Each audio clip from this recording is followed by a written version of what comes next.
de verdad no ha habido otro como nuestro Señor Jesucristo, quien diera su vida en expiación por el pecado voluntariamente, y después de 3 días de estar en el sepulcro se levantó con poder. Y precisamente de eso vamos a hablar ahora, sobre el poder de la resurrección. Y quisiera empezar citando a Josh McDowell. Él ha escrito un libro que podemos decir que es un bestseller de apologética, se llama Evidencias que exigen un veredicto. Pero dentro de algunos libros que yo estaba buscando por ahí que hablaran sobre la resurrección, me encontré este pequeño libro de él, del mismo autor, Josh McDowell, y se titula El factor de la resurrección. El factor de la resurrección. ¿Por qué lo estoy mencionando? Porque hoy vamos a ver así muy a grandes rasgos el argumento histórico, pero yo nada más voy a mencionar algunos aspectos desde el punto de vista bíblico. Él en este librito da más argumentos científicos, legales, ¿verdad? Sociales. Entonces, y es muy fácil de leer, no está pesado para leer este libro. Entonces, por eso yo lo estoy mencionando a él, para que si alguien quiere documentarse un poquito más, pues puedan leer las obras de este autor, adquirir las obras de este autor. No me toca comisión, por cierto. Pues bien, él menciona, dice que el hecho histórico de la resurrección es la base misma de la verdad del cristianismo. Dice él, la resurrección de Jesucristo y el cristianismo se sostienen o se caen juntos. Uno no puede ser verdadero sin el otro. Es lo que él menciona en la página 28 de este libro. Y también él da su testimonio y él dice que se había propuesto como, aunque era evangélico, pero él, como muchos otros jóvenes evangélicos, llega el punto en que empiezan a cuestionar su fe. Y él empezó a cuestionar la fe cristiana. Y se propuso demostrar que la muerte y sobre todo la resurrección de Jesús era mentira, era algo falso. Y se dedicó de lleno a buscar, a investigar, y resulta, hermanos, que en lugar de convencerse a sí mismo de que la resurrección de Jesús era mentira, era un mito, una leyenda, terminó convenciéndose plenamente de la resurrección de Jesús. Y voy a leer nuevamente un párrafo pequeño en la página 19 de este libro, de El factor de la resurrección. Dice: después de más de 1000 horas de estudiar este tema e investigado a conciencia sus fundamentos, me vi forzado a llegar a la conclusión de que la resurrección de Jesucristo es, o bien, una de las patrañas más crueles, malintencionadas y malvadas que se ha conseguido que los hombres se tragaran, o el hecho más fantástico de la historia. Es, o bien, una idea delirante e ilusoria, o el mayor de los milagros que registra la historia. Y yo me quedo con lo último. Es el mayor milagro que registra la historia. Y de eso voy a hablarles, mis amados hermanos, sobre el poder de la resurrección. Y vamos a ver, como dije antes, como en primer lugar, el fundamento histórico. Ahí mismo les invito a que busquen en sus Biblias, en el Salmo 16, versículo 9 al 11. Voy a casi a citar los pasajes bíblicos, voy a leerlos, no voy a entrar en muchos comentarios debido a que necesitamos abarcar los demás puntos que tengo contemplado para exponer en esta hora, en esta mañana. Y bien, dice ahí en el Salmo 16, que es un salmo de alguna manera, como le han denominado, un salmo mesiánico, en el Salmo 16, versículo 9 al 11, dice así: se alegró por tanto mi corazón y se gozó mi alma. Mi carne también reposará confiadamente, porque no dejarás mi alma en el Seol, ni permitirás que tu santo vea corrupción. Me mostrarás la senda de la vida. En tu presencia hay plenitud de gozo, delicias a tu diestra para siempre.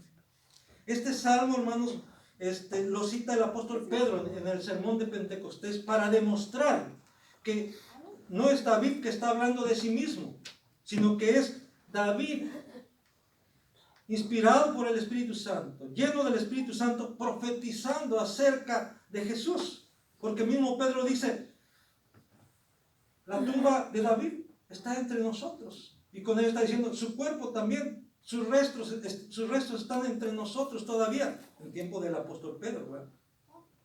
Dice, pero está hablando aquí de Jesús, está hablando aquí de Cristo.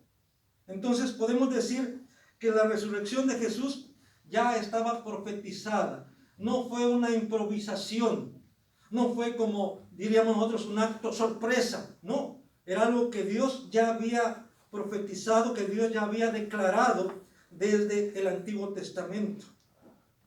Jesús mismo lo anunció 3 veces.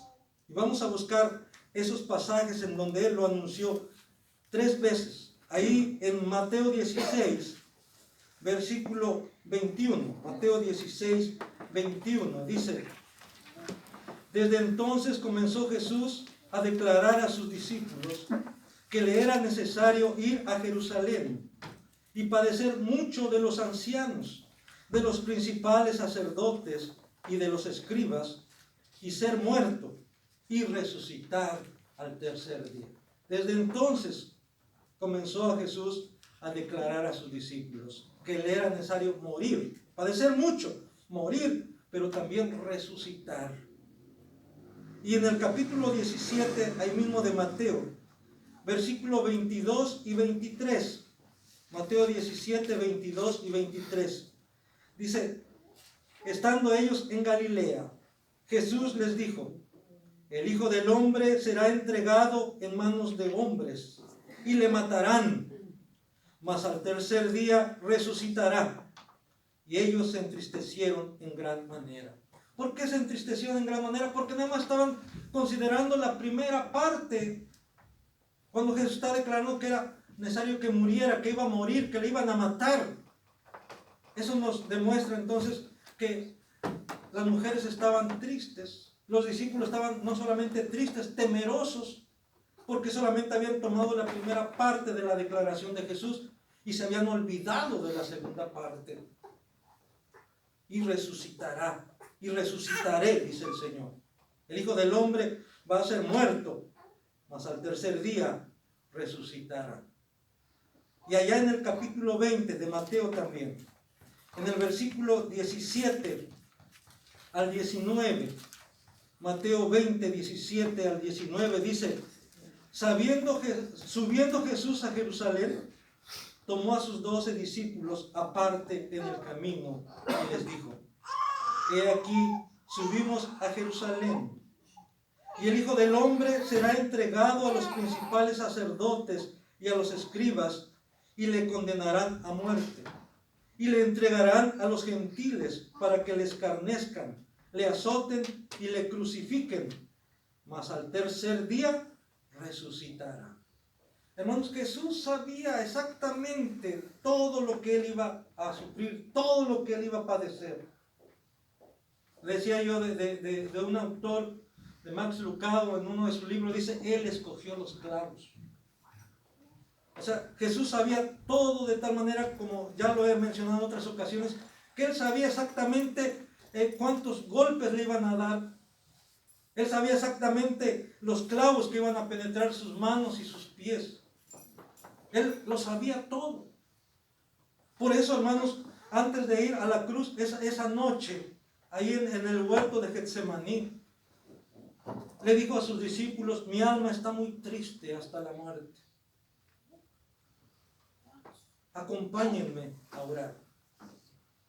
Y ahí, hermanos, dice que él oró al Padre en 3 ocasiones, diciéndole: Padre, si es posible, pase de mí esta copa, pero no sea como yo quiero, sino como tú quieres. Y dice en uno de los evangelios que su sudor eran como gotas de sangre, porque él sentía el peso de nuestros pecados. La carga de todos nuestros pecados estaba sobre él. Y él sabía exactamente cuánto iba a padecer, cuánto iba a sufrir. Entonces él mismo lo declaró, que él iba a resucitar de entre los muertos, que iba a morir, pero que iba a resucitar al tercer día. Y así fue. Pablo confirma que la resurrección de Jesús fue conforme a las Escrituras. Dice allá en 1 Corintios, les invito a que busquen 1 Corintios capítulo 15. Todo el capítulo 15 habla acerca de la resurrección de Jesús.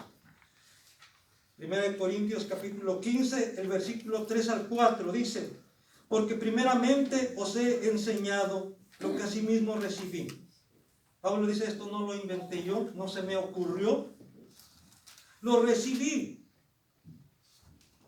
Lo recibió de Cristo mismo, lo recibió también de los discípulos, de los apóstoles que anduvieron con Jesús, de la demás gente que conoció a Jesús, de las mujeres que anduvieron con Jesús también en su ministerio, que Cristo murió por nuestros pecados conforme a las Escrituras, y que fue sepultado, y que resucitó al tercer día conforme a las Escrituras. Entonces, era necesario que se cumplieran las Escrituras, tanto en la vida como en la muerte y en la resurrección de Jesús. Él mismo había dicho, ¿verdad? No penséis que yo he venido a abrogar la ley y los profetas. Yo no he venido a abrogar, sino a cumplir. Él vino a cumplir las Escrituras. Él vino a cumplir con la voluntad de su Padre, en total obediencia. Él vino a hacer lo que Adán no pudo hacer, lo que su descendencia no pudo hacer, lo que nosotros no podemos hacer. Él vino a hacerlo por nosotros. El testimonio de los apóstoles lo confirma. Ahí mismo en el capítulo 15, ahora del versículo 5 al 9, voy a darle lectura a 1 Corintios 15, del versículo 5 al 9, dice: y que apareció a Cefas y después a los 12. Después apareció a más de 500 hermanos a la vez, de los cuales muchos viven aún y otros ya duermen. Después apareció a Jacobo, después a todos los apóstoles, y al último de todos, como a un abortivo. Hay versiones que traducen como a alguien nacido fuera de tiempo. Esa es la idea. Alguien nacido fuera de tiempo. Se me apareció a mí, dice, porque yo soy el más pequeño de los apóstoles, que no soy digno de ser llamado apóstol, porque perseguí a la iglesia de Dios. Entonces, el testimonio de los apóstoles, incluyendo el testimonio del mismo apóstol Pablo. Y él también, el apóstol Pablo, en 2, 3 ocasiones, cuando da su testimonio, él dice claramente que vio a Jesús, que él iba en el camino a Damasco y el Señor se le apareció, se le presentó el Señor resucitado. Y tal era la gloria de Jesús, que siendo al mediodía, él quedó ciego a causa del resplandor, a causa de la gloria de Cristo resucitado. El testimonio entonces de los apóstoles. Pero también ahí Pablo menciona el testimonio de más de 500 hermanos a la vez. No encontramos otra mención de este caso, pero Pablo lo menciona. Y lo dice de tal manera, dice que Muchos de ellos, voy a leer textualmente 1 Corintios 15:6. Dice, después apareció a más de 500 hermanos a la vez, de los cuales muchos viven aún. Dice, si quieren, pueden preguntarle a los que todavía viven. Muchos ya duermen, pero muchos todavía viven. Y ellos pueden dar fe, ellos pueden dar testimonio, ellos pueden decir que pudieron ver a Jesús resucitado.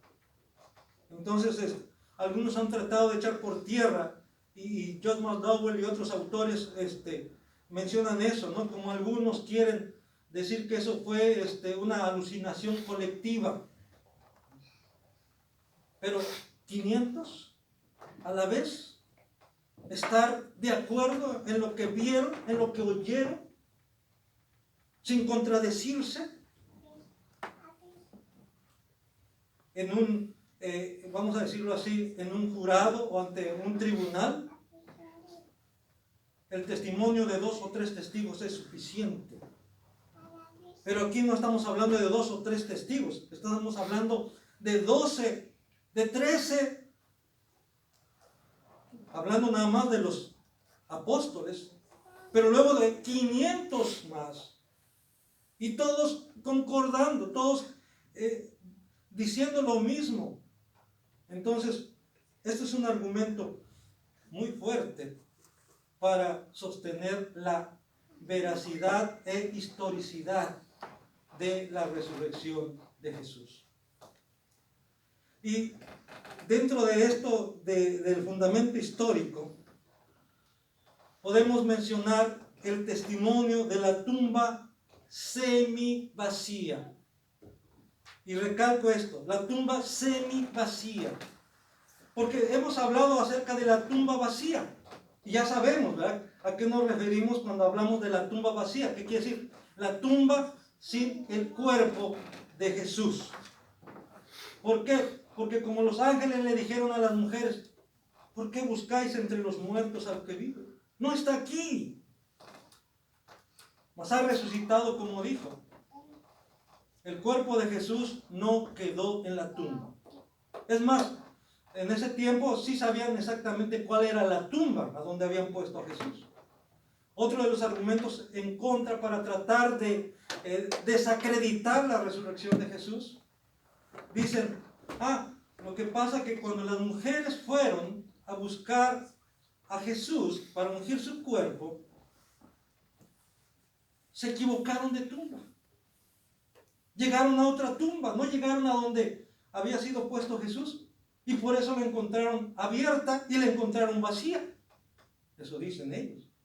Pero hermanos, los evangelios dicen que las mujeres fueron y vieron a dónde fue puesto el cuerpo de su maestro, de su Señor. No podían equivocarse. Ellas sabían cómo había quedado la tumba, cómo había sido sellada por una gran piedra. Según los que han investigado esto, la piedra pesaba entre 2,5 toneladas y 3. Una piedra de casi 3 toneladas. Que es verdad que se colocaba a un lado de la tumba, se sostenía, ¿verdad?, por un soporte, una cuña, con cierto pendiente hacia la entrada de la tumba. Mientras no se usaba, ahí estaba la piedra. Cuando ya se introducía el cuerpo, se quitaba ese soporte, esa cuña, y la piedra, por su mismo peso, se deslizaba, rodaba hasta la entrada de la tumba. Pero para moverla otra vez, y la Biblia dice que la piedra estaba quitada, no nada más removida, quitada. Unos dicen incluso que estaba tirada, otros dicen que rodaba a su posición original. No sabemos, la cosa es que en uno de los evangelios dice que hasta un ángel estaba sentado sobre la piedra. Ellas sabían exactamente cuál era la tumba. Pero yo quiero hablar un poquito acerca de la tumba semi vacía. ¿Por qué semi vacía? Vamos a ver allá en Juan, capítulo 20. San Juan, Evangelio de San Juan, capítulo 20, versículo 1 al 10. 20. San Juan 20, del 1 al 10. Es el relato que Juan nos hace de la resurrección de Jesús. Y recuerden, Juan, él permaneció con Jesús aún ahí en la tumba. Todos los demás discípulos habían huido, pero Juan ahí estaba. Igual, junto con las demás mujeres, ahí estaba Juan, el discípulo amado, aquel a quien amaba Jesús. Y yo lo he dicho también porque Juan amaba a Jesús también. Había esa correspondencia. Dice ahí, el primer día de la semana, María Magdalena fue de mañana, siendo aún oscuro, al sepulcro, y vio quitada la piedra del sepulcro. Entonces corrió y fue a Simón Pedro y al otro discípulo, aquel al que amaba Jesús, y le dijo, se han llevado del sepulcro al Señor, y no sabemos dónde le han puesto. Y salieron Pedro y el otro discípulo, y fueron al sepulcro. Corrían los dos juntos, pero el otro discípulo corrió más aprisa que Pedro y llegó primero al sepulcro. Y bajándose a mirar, vio los lienzos puestos allí, pero no entró. Luego llegó Simón Pedro tras él y entró en el sepulcro y vio los lienzos puestos allí. Y el sudario que había estado sobre la cabeza de Jesús, no puesto con los lienzos, sino enrollado en un lugar aparte. Entonces entró también el otro discípulo que había venido primero al sepulcro y vio y creyó, porque aún no habían entendido la escritura que era necesario que él resucitase de los muertos. Y volvieron los discípulos a los suyos. Volvieron con los demás discípulos. Aquí está. Entonces la tumba no había quedado totalmente vacía. Recuerden que cuando los soldados, también John McDowell en su libro, él hace referencia a eso de la guardia que habían asignado para que vigilara la tumba, el sepulcro. Dice, no eran cualquier clase de personas, cualquier clase de soldados. Era una guardia romana, no eran soldados del templo, era una guardia romana. Y los soldados romanos, sobre todo de la guardia, eran personas que estaban capacitadas. Porque ese era su trabajo, cuidar. Ellos no debían de dormirse. Porque si se dormían y durante ese lapso en que se durmiesen pasaba algo, ellos tenían que pagar con su propia vida. Y dicen los que han investigado esto que eran hombres diestros para la lucha cuerpo a cuerpo. No solamente la lucha física, sino con la espada. O sea, eran gente, y eran por lo menos unos 16 soldados de élite, como diríamos ahora, ¿verdad?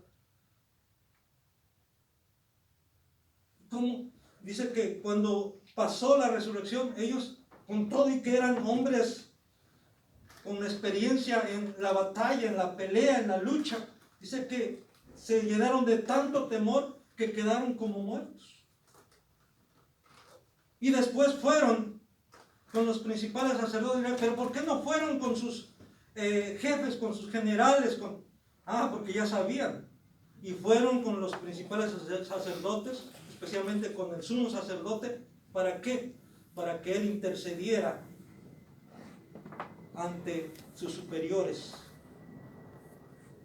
Y por eso les dijeron a esos soldados, digan que sus discípulos vinieron y robaron su pan. Que ustedes se durmieron y que entonces aprovecharon los discípulos y se llevaron el cuerpo de Jesús. Y nosotros vamos a hablar con sus superiores. O sea, y les dieron mucho dinero, dice, para que divulgaran la noticia. Dice, y hasta ahora se dice eso, en el primer siglo se decía eso. Y no solamente en el primer siglo. Ahora todavía hay quienes dicen, no, lo que pasa es que una de dos, o se equivocaron de la tumba o de veras se robaron el cuerpo. Pero hermanos, también John McDowell en su libro dice que él investigó sobre cómo se preparaban los cuerpos dentro de los judíos para su sepultura. Y había que lavar el cuerpo. Y no deberían de ser menos de 2 personas. O sea, eran varias personas las que tenían que lavar el cuerpo. Y no tenían que hacerlo de una manera tan ordenada, tan solemne. Primero de un lado, luego de otro, en el frente. Y luego tenían, después de lavarlo bien con agua tibia y todo eso, venía lo que era aplicar en él ungüentos. Y en el Evangelio, hermanos, nos dice que José de Arimatea pidió el cuerpo de Jesús y preparó 100 libras. Fíjense bien, 100 libras, ¿cuántos son 100 libras en kilos? Aproximadamente unos 40 kilos. Aproximadamente 40 kilos de mirra y aloes o aloes, de aceites especiales para ungir el cuerpo de Jesús, para envolver el cuerpo de Jesús. Entonces, después de ser lavado el cuerpo de Jesús, empezó a envolvérsele con lienzos limpios, especialmente para eso. Y con los lienzos se iba también sujetando ese compuesto de mirra y aloes. ¿Esto qué quiere decir? Que al cuerpo de Jesús se le agregaron aproximadamente 40 kilos más de lo que era la mirra y los aceites. Y el cuerpo, dice él, John McDowell, se envolvía los pies juntos. Se envolvía todo su cuerpo hasta la altura de las axilas. Se envolvía y luego los brazos se envolvían aparte. Y después el sudario, la cabeza se envolvía aparte con otro lienzo. Y eso demuestra, hermanos, lo que dice aquí. Que cuando llegaron los discípulos, en este caso Pedro y Juan corrió primero, estaba más joven. Y llegó primero, pero no entró, solamente se inclinó, porque la altura más o menos de la entrada a los sepulcros, dicen que era de más o menos unos 6 pies. Había que inclinarse un poco para poder mirar en el interior. Pero Pedro llegó después, pero él sí entró. ¿Y qué dice ahí? Y vio los lienzos puestos allí. Allí donde había estado el cuerpo de Jesús. Pero dice también que el sudario puesto, enrollado aparte, no estaba ahí junto con los demás lienzos. Y yo digo, no solamente estaban los lienzos, sino todo aquello que había envuelto o cubierto el cuerpo de Jesús. Ahí está. Y ese es un argumento muy fuerte para demostrar que no pudieron haberse robado el cuerpo. Porque si se lo hubieran robado, se lo hubieran llevado así como estaba. Pero no. Cuando Jesús resucitó, hermanos, dejó todo eso ahí. Alguien decía, así como una crisálida, ¿verdad? Ahí quedó el capullo. Porque Jesús salió. Muchos dicen usted sabe, ¿verdad? No, ya una vez hablé de eso, no quiero más. Hay por ahí un lienzo que llaman de Turín, ¿verdad? Donde dice que quedó plasmada la imagen de Jesús. Yo siempre he dicho, en lo personal, nunca he creído eso. ¿Por qué? Porque Jesús fue envuelto en lienzos. No nada más se le cubrió con una sábana y se le amarró y ya, no. Era todo un proceso. Y ahí estaban los lienzos. Y ahí estaba seguramente el compuesto de mirra y aloe. Y el sudario aparte, envuelto aparte. ¿Quién lo dobló? ¿Quién lo enrolló aparte? Podía haber sido Jesús mismo.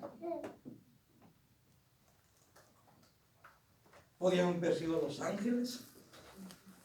Pero ahí estaba la evidencia, hermanos, de que el cuerpo no había sido robado, de que el cuerpo había sido, que Jesús había resucitado, que Jesús se había levantado de entre los muertos. Este sería, por decirlo así, un argumento muy fuerte para echar por tierra la teoría de que el cuerpo fue robado. Después de mencionar estos argumentos, como les dije antes, si alguien quiere investigar un poquito más, puede hacerlo, ¿verdad? Acerca del argumento histórico. Por ahorita yo ahí quiero dejarlo así. Y quiero ahora que vayamos juntos allá a 2 de Corintios, capítulo 5, versículos 14 y 15. Vamos a hablar acerca del poder de la resurrección de Jesús como nuestro aliciente y fuerza motriz para la vida diaria. O sea, ¿de qué nos sirve eso que sucedió hace casi 2000 años? ¿Y qué a mí? ¿Qué a ti? ¿De qué me sirve eso? ¿Qué trascendencia tiene eso para mí? ¿Cómo me afecta a mí ahora? Bueno, vamos a ver ahí en 2 de Corintios capítulo 5, versículo 14 y 15. Dice así: porque el amor de Cristo nos constriñe, pensando esto, que si uno murió por todos, luego todos murieron, y por todos murió, para que los que viven ya no vivan para sí, sino para aquel que murió y resucitó por ellos. Ahí está. Dice el apóstol Pablo, cuando pienso en lo que Cristo hizo por mí, cómo Él sufrió por mí. Yo sé que tal vez algunos han visto la película de